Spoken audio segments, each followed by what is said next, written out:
Imagine holding the most explosive, devastating secret in American aerospace history. Yeah, like you literally know exactly why the Space Shuttle Challenger exploded. Right. You have the metaphorical smoking gun, sitting right in front of you. But there is a massive catch. A really big one. Yeah. If you tell the truth, if you publicly reveal the fatal negligence of your own agency, your career is instantly, irrevocably over. Just completely crushed by the institution you devoted your life to. Exactly. So what do? Well, if you're Sally Ride, you don't panic. You orchestrate one of the most brilliant, covert political leaks of the 20th century. Which is wild, right? Because it completely upends the whole, traditional bronze statue narrative we usually give to our historical pioneers. Right, the textbook version. Yeah. We prefer our heroes to be simple, visible, uncomplicated. They break a barrier, they smile for the camera, we put them in a textbook, and that's it. But when you examine the actual lived reality of carrying the weight of an entire nation's expectations, the story gets incredibly complex. Oh, absolutely. You are looking at a masterclass in compartmentalization. Well, welcome to this deep dive. Today, we are exploring the life of Sally Ride, and this is built entirely from our stack of sources. Yeah, the articles, historical data, recent documentaries, biographies, all of it. And let me just set the parameters for you right up front. This isn't just a sterile recitation of orbital mechanics or a list of launch dates. No, definitely not. We are unpacking a story-driven biography of a fiercely private physicist, a near-professional tennis player, and a covert whistleblower. Because of the contradiction at the heart of her life is just staggering. I mean, Sally Ride is one of the most scrutinized, heavily photographed, and publicly celebrated American women of the 20th century. Right, immortalized as the first American woman in space. Exactly. Yet she managed to keep a monumental defining secret for 27 years. She only revealed her LGBTQ identity and her nearly 3-decade-long relationship in her own obituary. Which is just, it forces you to reevaluate everything you thought you knew about her public persona. It really does. Her story is so vital for you to hear today because she did far more than break a glass ceiling. She fundamentally altered how NASA operated from the inside out. Yeah. She navigated this deeply ingrained institutional sexism with a highly calculated grace. And she carried the crushing, isolating burden of being a first. And that profound ability to compartmentalize, right? To smile for the press while silently calculating the structural integrity of a spacecraft. Right, or managing the literal pressure of the vacuum of space. Yeah, that didn't just appear overnight. To understand how she survived the intense G-forces of a rocket launch and the blinding glare of the media, you actually have to start by looking at how she handled the pressure of a tennis court. Tennis court, yeah. The foundation of this astronaut was built with a racket in her hand. It really was. So let's rewind the timeline a bit to the 1951 to the Encino neighborhood of Los Angeles. Sally Kristen Ride is born into this highly supportive, intellectually curious family. Her parents are Presbyterian elders. Her father is a World War II veteran who becomes a political science professor. Very academic environment. Very much so. But the true catalyst for her specific brand of discipline happens in 1960. The family is traveling in Europe, and in Spain, a 9-year-old Sally picks up a tennis racket for the very first time. And I have to pause you there because the jump from a 9-year-old playing on a vacation to what happens next is just wild. Oh, it escalates so fast. By age 10, she is being coached by Alice Marble. And for those of you listening who don't follow historical tennis, Alice Marble wasn't just like a local coach. Yeah, no. She was a former world #1 and 18-time Grand Slam champion. Yeah, an absolute legend. Right. By the time Ride is 12 years old, she's ranked number 20 in all of Southern California for girls in her age bracket. I mean, this isn't a weekend hobby. This is elite, aggressive athletic grooming. It is. And look at the pattern of mentorship that takes root here. So she attends the Westlake School for Girls in Los Angeles on a tennis scholarship. Okay. And while she's hitting thousands of baseline drives, she connects with a human physiology teacher named Elizabeth Mama Ertz. Interesting. And it's actually under this teacher's influence that Ride first resolves to become an astrophysicist. Wait, I need to process that connection for a second. How does a high school human physiology class studying the human body, muscles, organs.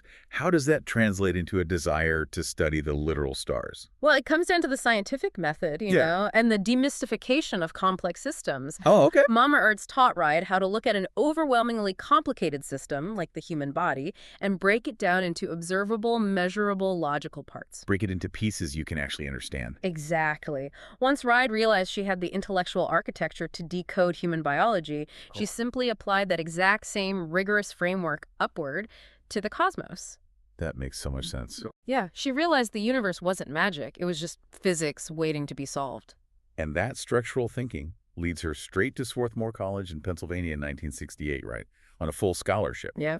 She was actually recruited by the Dean of Admissions, Fred Hargadon, who was reportedly just mesmerized by both her intellect and her forehand. Which is a great combination. It is. And at Swarthmore, she just dominates. She wins all 6 of her intercollegiate tennis matches.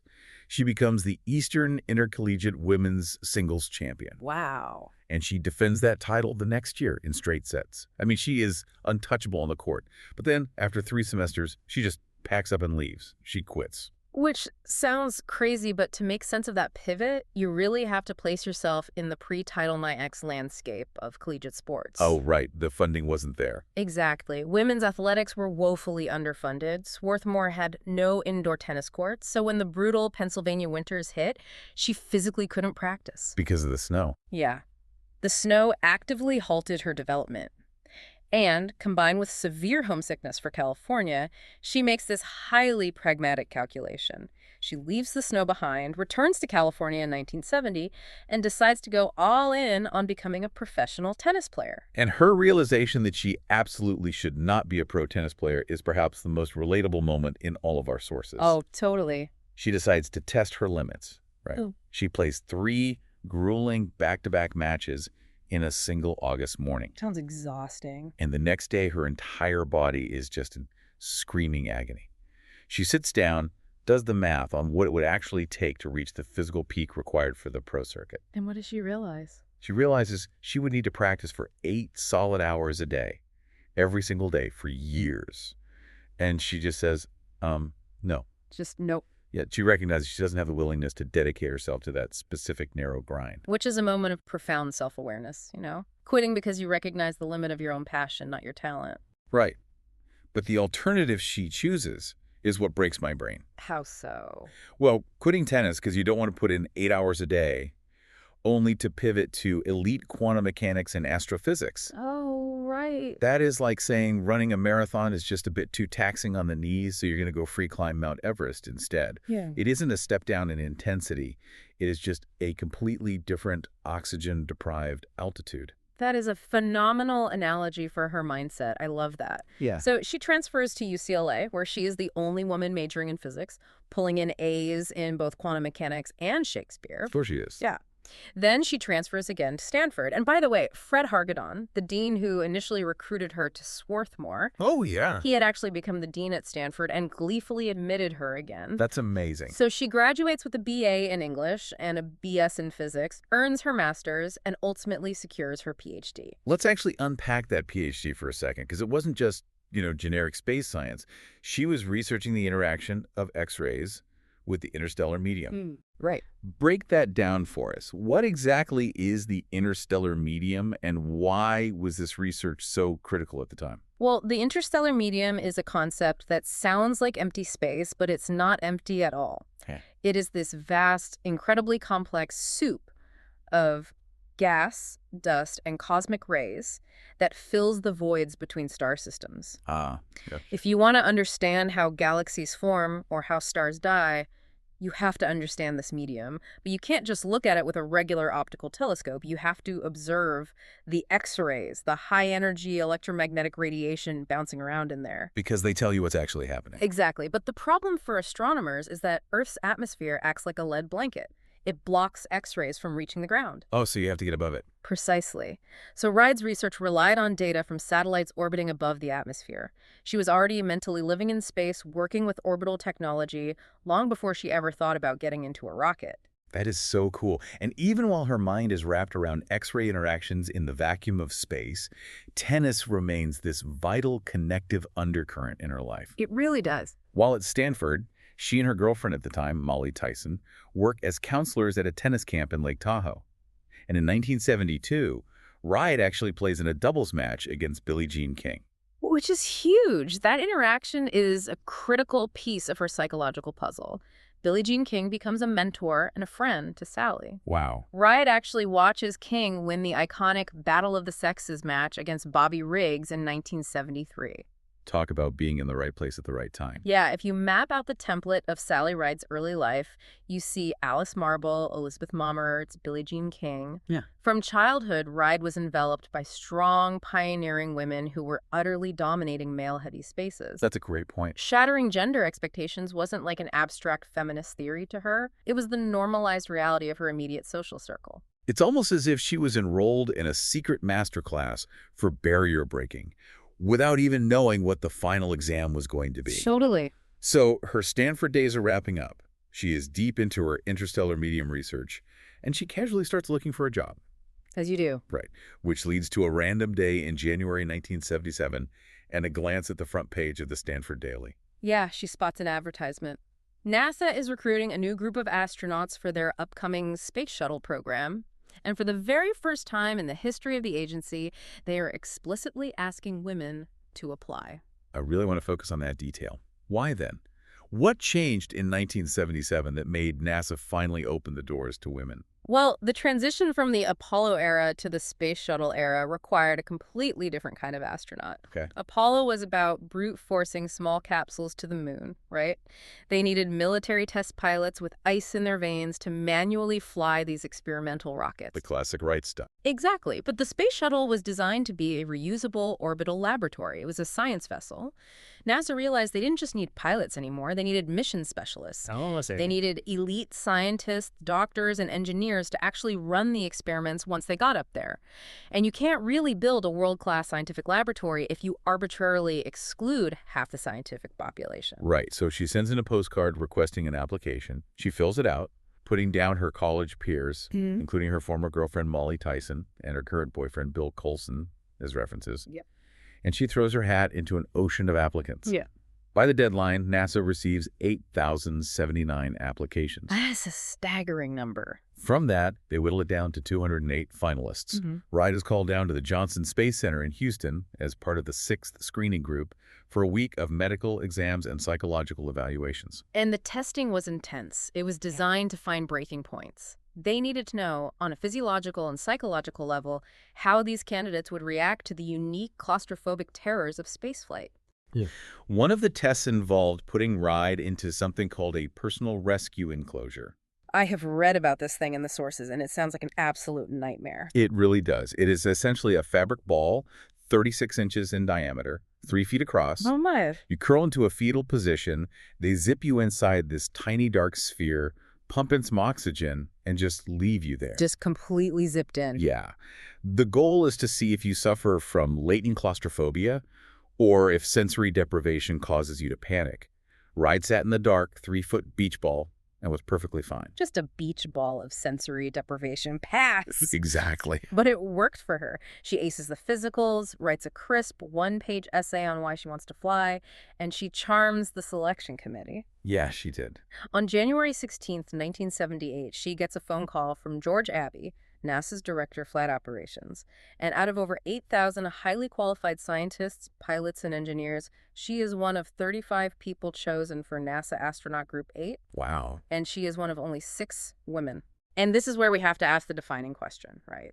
Why her?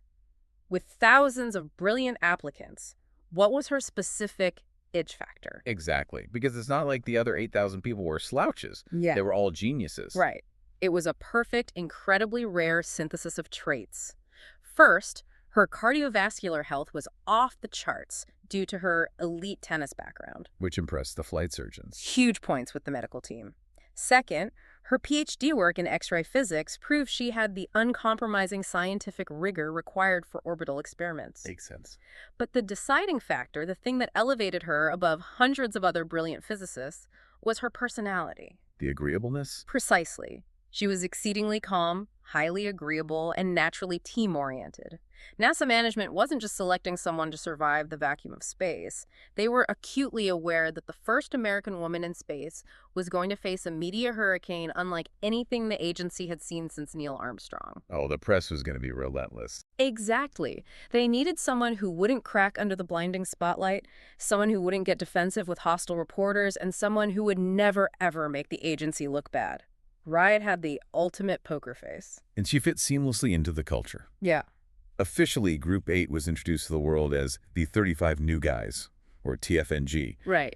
But internally, adopting the military-heavy slang of the astronaut corps, they jokingly referred to themselves, using the military acronym for TFNG, calling themselves the fucking new guy. Very on brand for test pilots. Very. And she threw herself into the training, and she fell completely in love with the aviation side of it.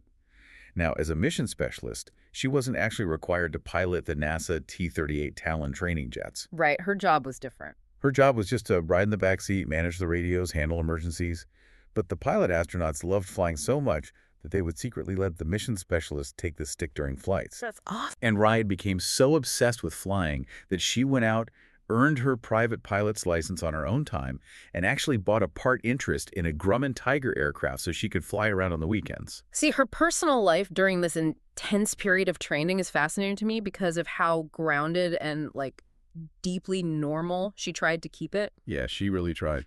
She originally moved to Houston with her boyfriend, Bill Coulson, and this made Coulson the only unmarried partner of any astronaut candidate in the entire group. Which raised a few eyebrows in conservative 1970s Texas, I'm sure. Oh, definitely. They eventually part ways, and in 1981, she begins dating a fellow Group 8 astronaut, Steve Hawley. And their wedding is the most anti-celebrity event imaginable. It really is.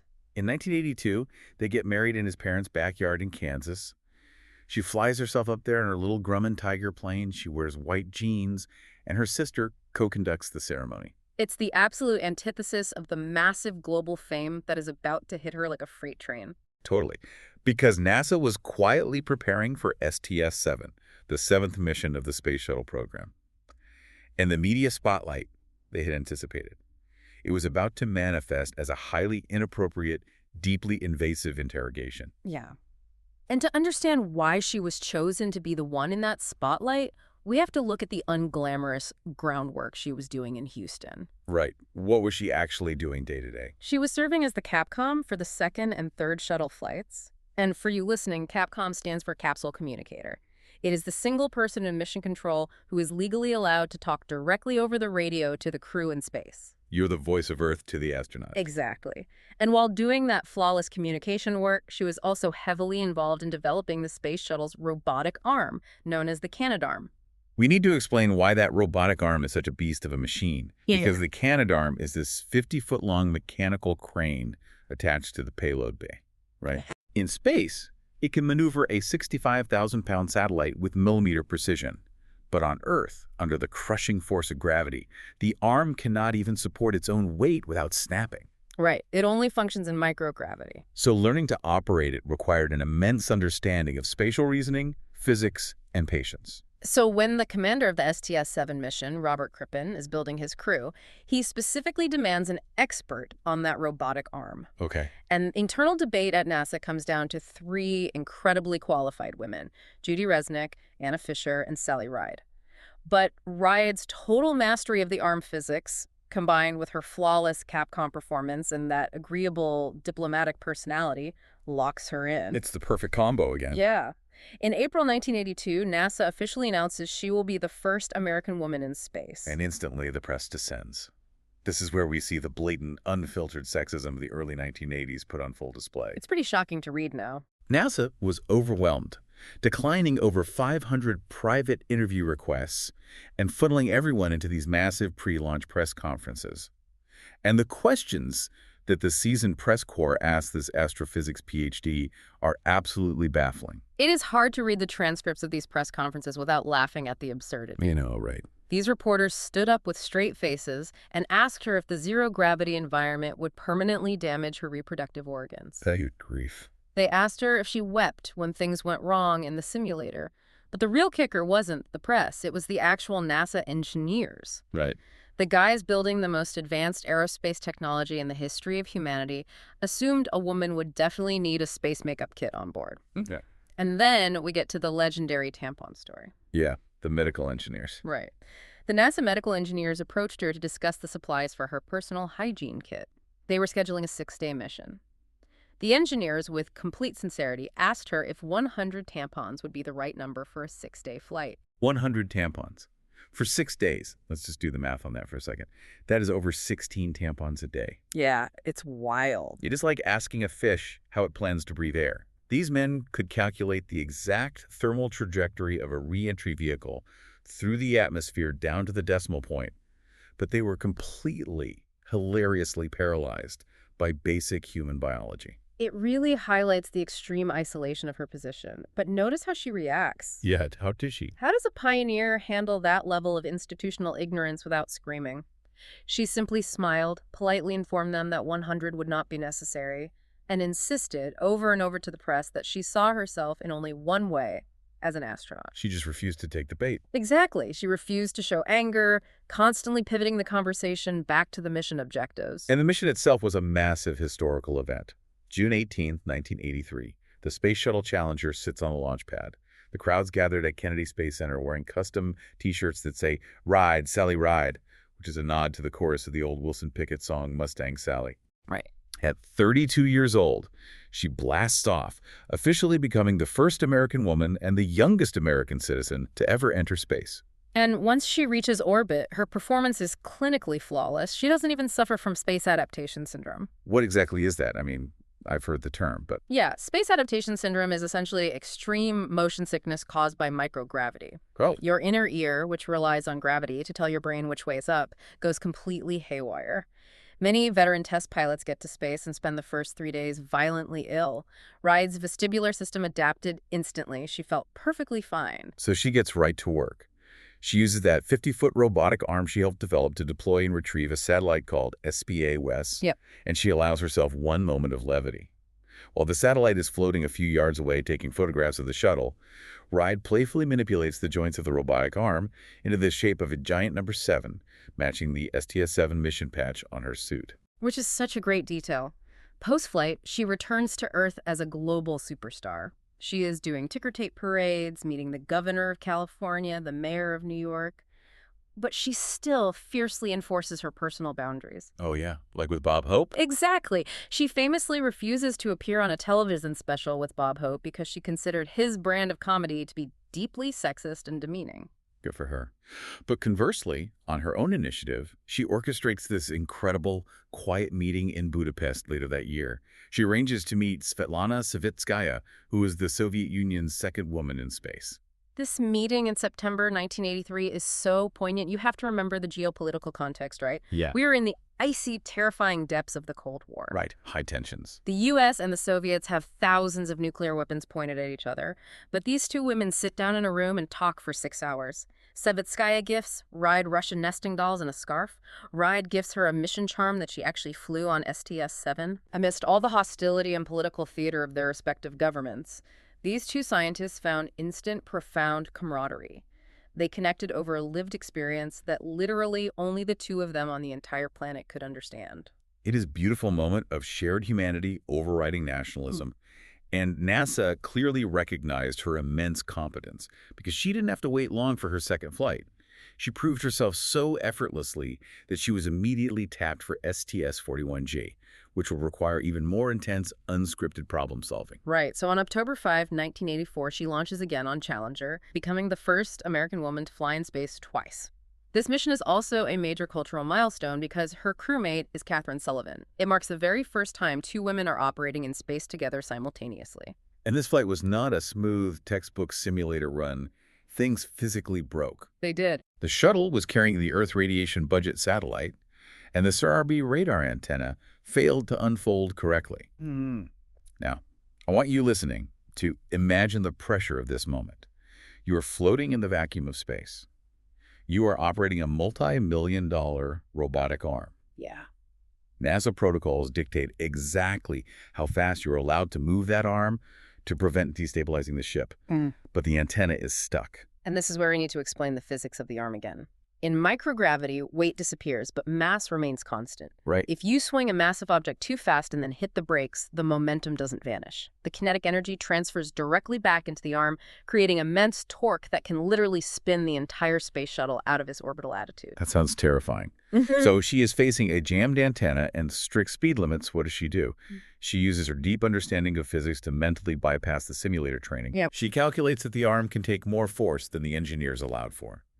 She uses the robotic arm to literally shake the satellite loose, moving the joints much faster than she was ever trained to do. And it works. It works. Later in the mission, the latches failed to close the antenna panel, which they need to do to alter their orbit. So Ride carefully uses the arm to manually nudge the panel closed. It is the ultimate display of competence. Her background in physics, combined with that icy tennis court under pressure demeanor, allowed her to improvise and fix a critical mechanical failure in real time, operating completely outside the strict training manuals. By the time Challenger glides back to Earth, she has logged over 343 hours in space.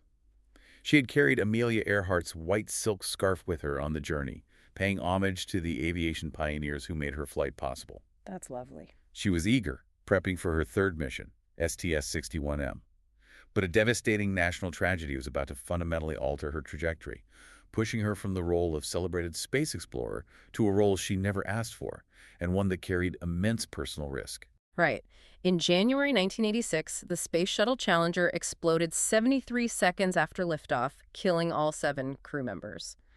Ride's third mission was immediately canceled. It's just so heartbreaking. It is. In the aftermath, President Ronald Reagan formed the Rogers Commission to investigate the disaster and find out exactly what went wrong. Ride was appointed to this commission. Okay. This is a critical detail for understanding the immense pressure she was under. She was the only space shuttle astronaut and the only active, current NASA employee sitting on the entire commission. Oh, wow. The conflict of interest and the psychological weight must have been suffocating. She is tasked with investigating her own bosses, her own colleagues, the very agency that holds the keys to her ever flying in space again. Exactly. And as she digs into the data, she discovers something deeply disturbing about NASA's management structure and their flawed risk assessment process. She discovers the fatal flaw in the O-rings. The O-rings were massive rubber seals that sat between the segments of the solid rocket boosters. And she learns that these rubber seals become stiff and fail to expand at low temperatures. Let's make sure we understand exactly how that failure works structurally. Sure. Think of the O-ring like a thick rubber band. At room temperature, if you stretch it or squeeze it, it instantly snaps back to fill the gap perfectly, creating a seal against the hot exhaust gases. Right. Makes sense. But if you put that rubber band in the freezer overnight and then try to stretch it, it doesn't snap back. It stays rigid, or it shatters. The morning of the Challenger launch was unseasonably freezing in Florida. The rubber O-rings were stiff. For a microsecond, they failed to seal the gap, and that was all it took for 3,000-degree rocket exhaust to escape and ignite the external fuel tank. God, it's just chilling. She realizes this is the absolute smoking gun. NASA management launched a rocket knowing it was too cold for the rubber seals to function. Yes. But here is the agonizing dilemma. If she, an active NASA astronaut, comes forward and publicly accuses her own management of fatal negligence, her career is instantly over. The agency would crush her reputation, ground her permanently, and bury the findings in bureaucracy. Right. She needs the truth to come out, but she needs an impenetrable shield. So she discreetly, quietly provides this highly classified O-ring temperature data to Major General Donald J. Kutina, a fellow military member of the commission. A sort of quiet handoff. Exactly. But even Kutina knows that if a military general attacks NASA, it looks like a Pentagon turf war. They need an outside, untouchable voice. This is my absolute favorite moment in the entire deep dive because it plays out like a high-stakes espionage thriller. It really does. To protect Ride as the source, the information is quietly fed to Richard Feynman. Feynman is a brilliant, highly eccentric, Nobel Prize-winning physicist who is also on the commission. Crucially, Feynman is an academic. He doesn't answer to NASA, the military, or the president. He's a free agent. Yes. Armed with Ride's leaked data, Feynman famously derails a televised hearing. He asks for a glass of ice water, drops a piece of the O-ring rubber into the ice, and demonstrates on live national television that the rubber loses its resilience. He takes all the credit for the discovery, exposing NASA's fatal flaw to the world. It was a masterstroke of political maneuvering. She orchestrated the exposure of the truth without leaving a single fingerprint on the weapon. She had the smoking gun, but she laundered it through an eccentric academic to ensure maximum public impact while maintaining her own cover. Yeah. And she didn't just operate in the shadows either.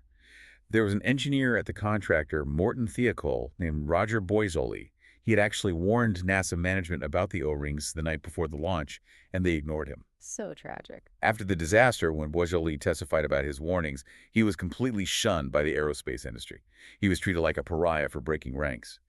But Sally Ride, at a public hearing, walked right up to him and hugged him. What? She was the only public figure to show him that kind of warmth and validation. She manipulated the system to expose the truth, but still retained the profound humanity to comfort the people caught in the crossfire. She was a survivor, navigating a highly toxic bureaucracy. But that theme of necessary secrecy, the ability to compartmentalize, to hide the truth in order to protect her livelihood, wasn't just true of her professional life navigating the Rogers Commission. It was the exact same survival mechanism she was forced to use in her own home. That transition from professional secrecy to personal secrecy is where the story shifts. Let's look at the timeline of her double life. By 1985, while she is still legally married to Steve Hawley, Ride begins a romantic relationship with Tam O'Shaughnessy. Right. Now, Tam wasn't a sudden new presence. They actually knew each other from the junior tennis circuit back in their teenage years, and they had stayed in touch when Ride was at Stanford. And while this deeply private, authentic relationship is blossoming in secret, she is still chained to the agonizing, highly public role of the astronaut spouse. Oh, the optics. Yeah. When her husband, Steve Hawley, flew his second spaceflight in January 1986, just weeks before the Challenger disaster ride, was right there fulfilling all the expected spousal duties. Doing the tours, the photos. She did the pre-launch quarantine visits. She stayed at the NASA beach house. She smiled for the cameras during the post-mission publicity tours, all while their marriage was actively falling apart behind closed doors. They eventually divorced in 1987, which is the exact same year Ride officially leaves NASA. She leaves the agency, moves to La Jolla, California, and begins building a life with Tam. But they hide their relationship from the public entirely. For 27 years, they were just good friends or business partners to the outside world. Yeah. And to understand why she maintained that vault of secrecy for nearly 3 decades, we have to look at the historical context of the era, which was recently brought back into sharp focus. This is a crucial piece of the puzzle. As we review our stack of sources, we have to look at a 2025 documentary from National Geographic simply titled Sally, which focuses heavily on this hidden decades-long relationship. And just to give you, the listener, full context on our sources here, the director of that documentary actually frames Ride's secrecy heavily through a modern political lens.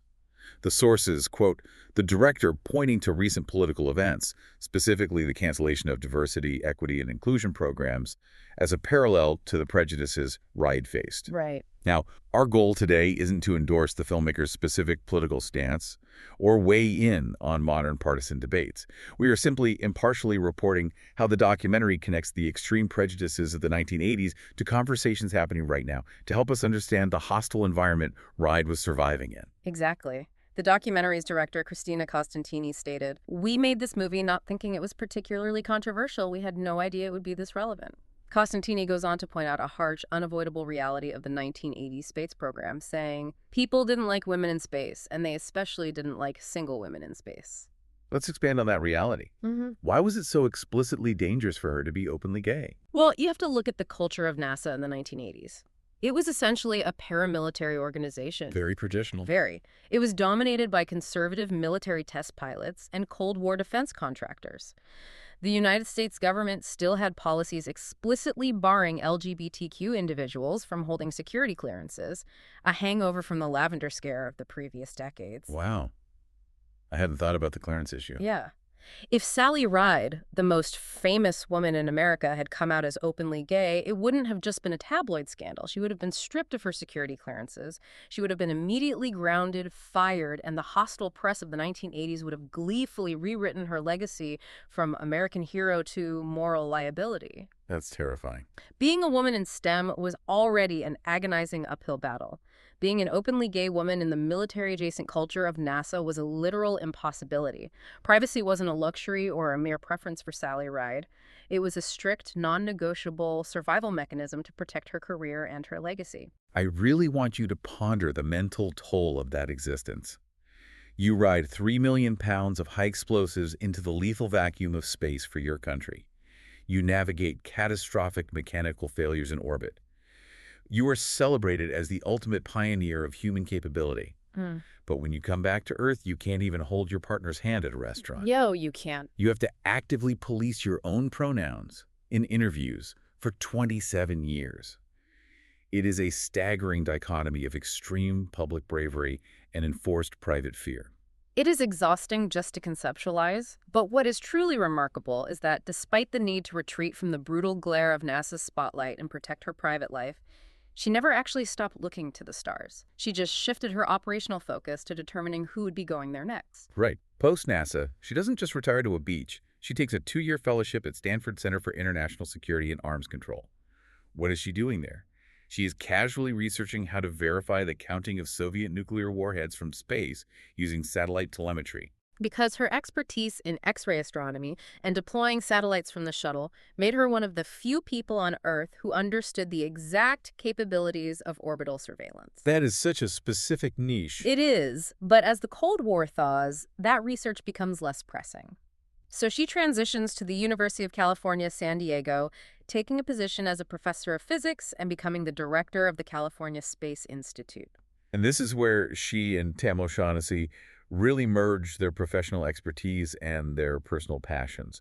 Together, they co-found a company called Sally Ride Science. And the mission of Sally Ride Science is highly targeted. They were totally dedicated to creating entertaining, scientifically accurate programs and publications for elementary and middle schoolers, but they had a laser focus on one specific demographic, keeping young girls in the STEM pipeline. Why middle school? Why focus there instead of high school or college? Because the data shows that middle school is the critical drop-off point. In elementary school, girls and boys show equal interest and aptitude in science and math, but around ages 11 to 13, societal pressures, lack of representation, and ingrained gender biases start to push girls out of those subjects. That makes a lot of sense. Ride knew that if you don't capture and protect their curiosity in middle school, you lose them forever. So she and Tam wrote 6 children's books together. Ride led NASA's EarthCam and MoonCam projects. The EarthCam project is so cool. It literally allowed middle school classrooms to log onto a computer and request specific images of the Earth and the Moon from cameras mounted on satellites and the International Space Station. Which is incredible for a kid. She was putting orbital hardware directly under the control of 12-year-olds. She was so fiercely dedicated to this educational mission that when Presidents Bill Clinton and Barack Obama both offered her the job of NASA administrator, the absolute top job, running the entire multi-billion-dollar agency, she turned them down. Which speaks volumes about her priorities. She did continue to serve her country in moments of crisis, though. When the Space Shuttle Columbia disintegrated upon re-entry in 2003, she was appointed to the Columbia Accident Investigation Board. Wow.